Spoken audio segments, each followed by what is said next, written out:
Whistle ko knows kung ket-ket ganites. Ang mga utaw, palaging nalolos Valdez. Pero pag bongga, lahat palaging nandites. Pero pag walay ganap, nako, whiz.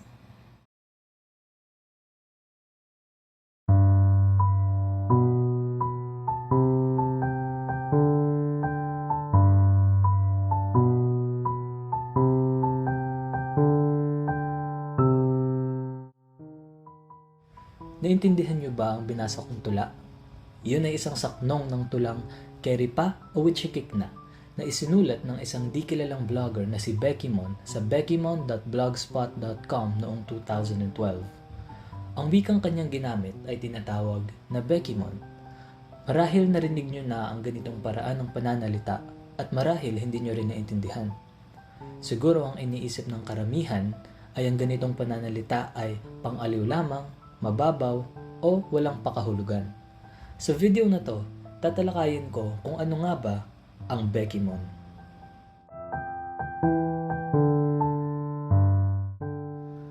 Ayon kay Jesus Frederico C. Hernandez, Beckymon ang tawag sa mga bakla o individual na mahilig at magaling gumamit ng wika o salitang bakla.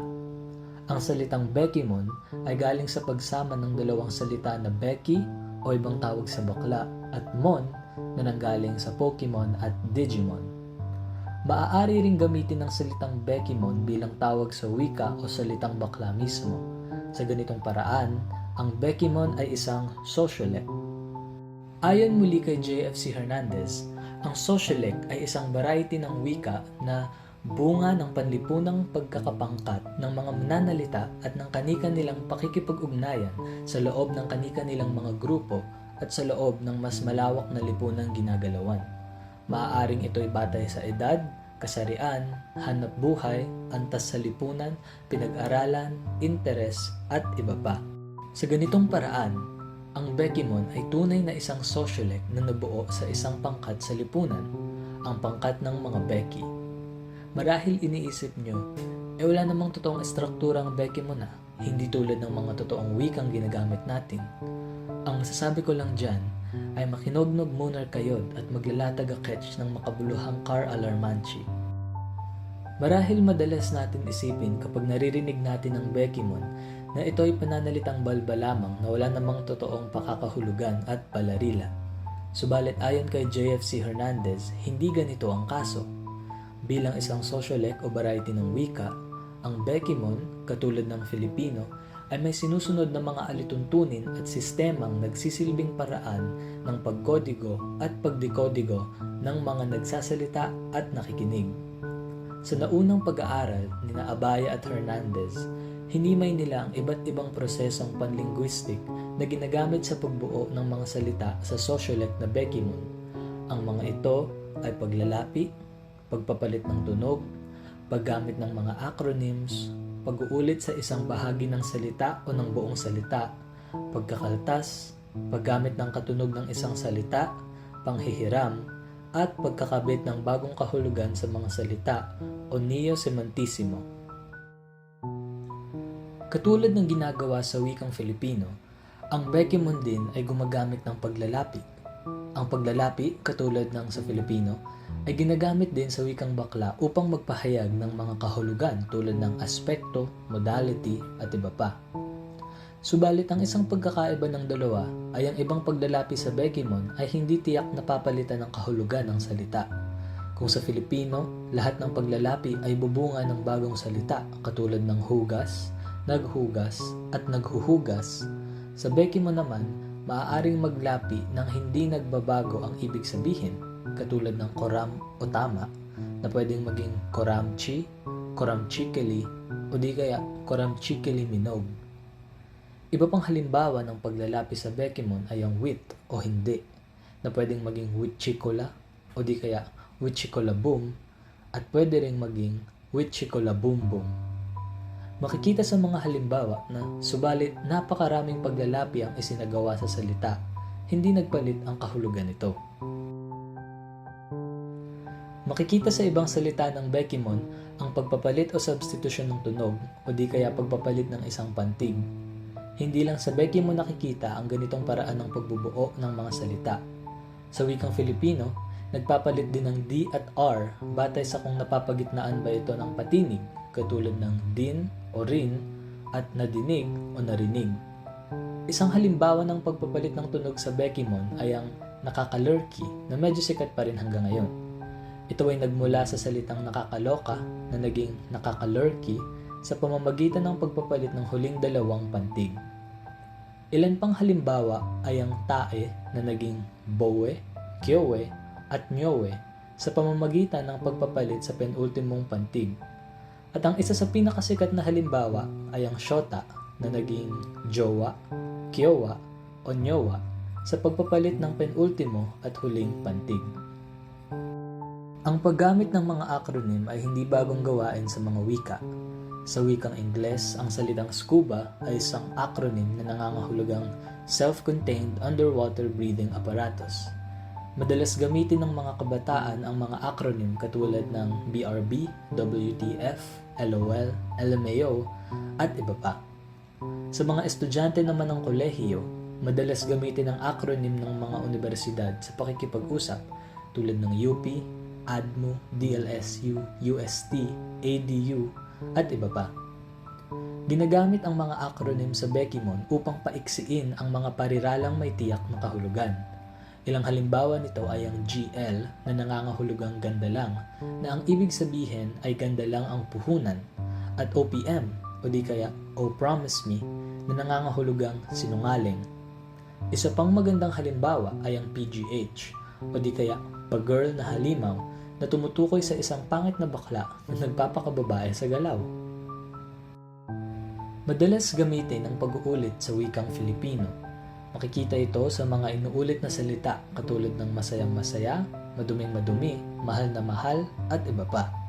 Madalas din inuulit ang mga pantig ng mga salita sa Filipino upang ipahayag na ito ay gagawin pa lamang, katulad ng iinom, aalis at kakain. Ganito rin sa Beckymon na makikita sa mga halimbawa tulad ng chika-chika o di kaya usap-usap at keme-keme na nangangahulugang arte-arte. Isang puna lang, ang keme ay maaari ring gamitin bilang isang filler word na walang kahulugan.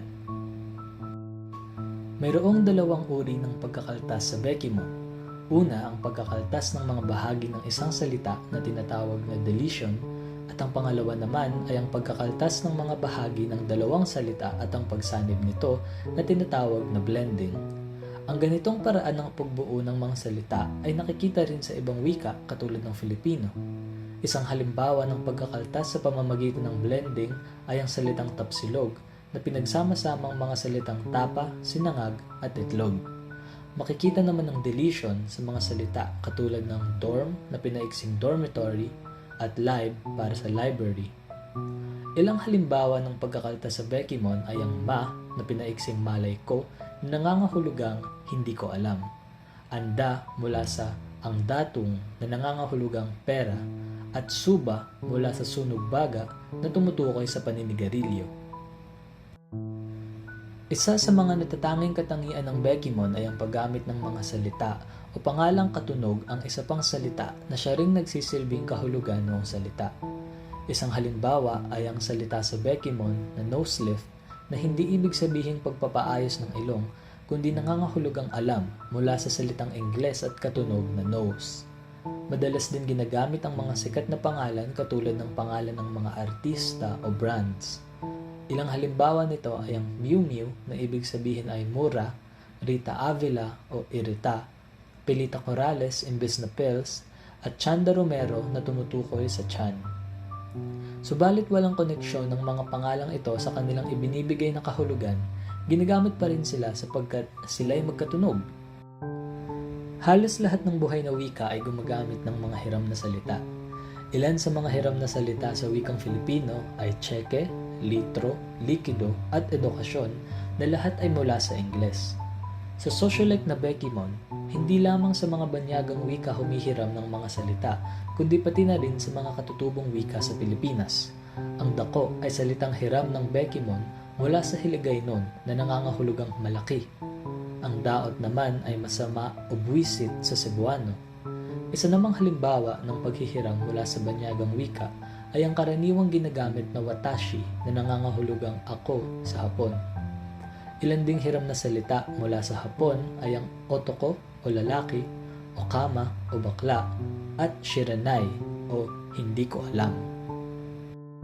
Ang huling katangian ng Bekimon ay ang pagbabago ng kahulugan ng mga salita o neosemantissimo. Ang ganitong proseso ay nakikita rin sa wikang Filipino katulad ng salvage na pwedeng mga hulugang pagpatay imbes na sa karaniwang pagliligtas. Sa Bekimon naman, ang salitang award ay nangangahulugang napagalitan, napahiya o natalo na siyang liban sa orihinal nitong kahulugan na gantimpala. Sa dami ng proseso at komplikadong pagpapakahulugan ng Bekimon, hindi mapipigilang isipin kung bakit pa nga ba ito binuo. Ang wika ay siya ring kultura na pinaghuhugutan ng mga karanasan, kasaysayan at pagkakakilanlan ng isang lipunan. Ngunit, papaano kung hindi ka tanggap sa lipunang iyong ginagalawan? Ito ang tiyak na dahilan kung bakit nabuo ang Bekimon. Isang mahalagang katangian ng Bekimon ayon kina Abaya at Hernandez ay ang veiling o pagkukubli, kung saan sa proseso ng pagbuo ng salita ay itinatago ang orihinal nitong anyo upang ito'y hindi maintindihan ng mga hindi sangkot sa kanilang pangkat. Ito ay isang estratehiya ng pakikipagtunggali sa cultural violence na bumabalot sa pakikisalamuhan ng bakla sa kanyang lipunang ginagalawan. Ang Bekimon ay hindi lamang paraan ng pananalita na ginagamit upang mangaliw. Ito ay isang sociolek o variety ng wika na ginagamit ng mga bakla.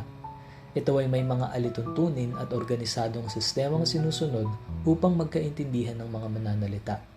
Sinasalamin nito ang katangian ng wika bilang paraan ng ekspresyon at pagkakakilanlan na lubusang kinailangan ng mga bakla, bunga ng karahasan at diskriminasyong kanilang hinaharap mula sa lipunang kanilang ginagalawan. Naway matutunan natin sa sociolek na ito ang damdamin at pagkakakilanlan ng isang pangkat sa ating lipunan na nararapat bigyang pansin, galang at respeto.